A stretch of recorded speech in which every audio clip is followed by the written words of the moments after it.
Good evening and welcome to Tuesday's edition of the Regional News. We begin with news from the Bahamas.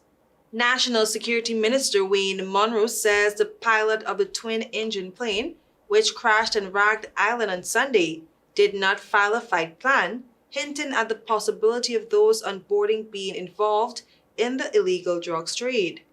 The authorities are yet to identify the two charred bodies found in the wreckage of the plane, and Monroe told reporters the passengers aren't immediately identified, which would kind of indicate there may have been no filed flight plan.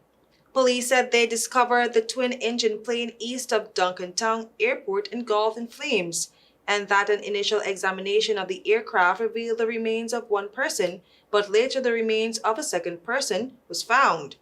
Ragged Island is an 8.9 square miles island and district in the southern Bahamas. It is also part of a long chain of islands stretching from the southern tip of Long Island, Bahamas, extending almost to Cuba.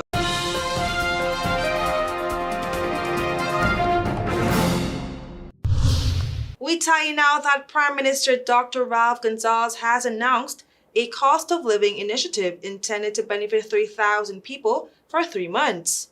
For the 3-month period December 2024 to February 2025, citizens will be given a special cost of living allowance called COLA Special, totaling $175 EC monthly.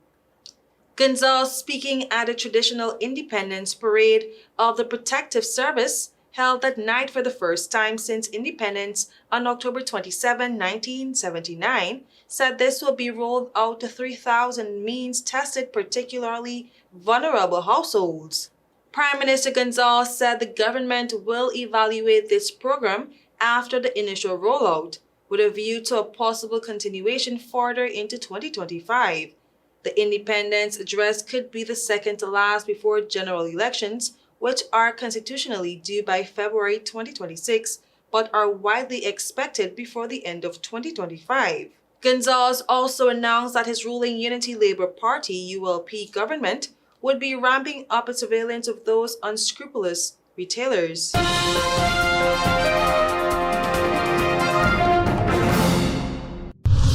And now for some international news. Kamala Harris' lead over Donald Trump dwindled in the final stretch of the U.S. presidential contest, with a Democrat ahead by a single percentage point over the Republican, 44% to 43%.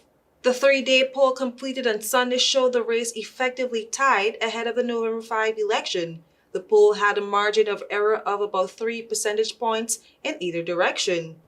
While Harris has led Trump in every poll of registered voters since she entered the race in July, her lead has steadily shrunk since late September. A prior poll conducted October 16 to 21 showed Harris, the current U.S. vice president, with a 2-point lead over former President Trump. The new poll, which surveyed 1,150 U.S. adults nationwide, including 975 registered voters, showed Trump with significant advantages over Harris in several of the issues voters consider most pressing.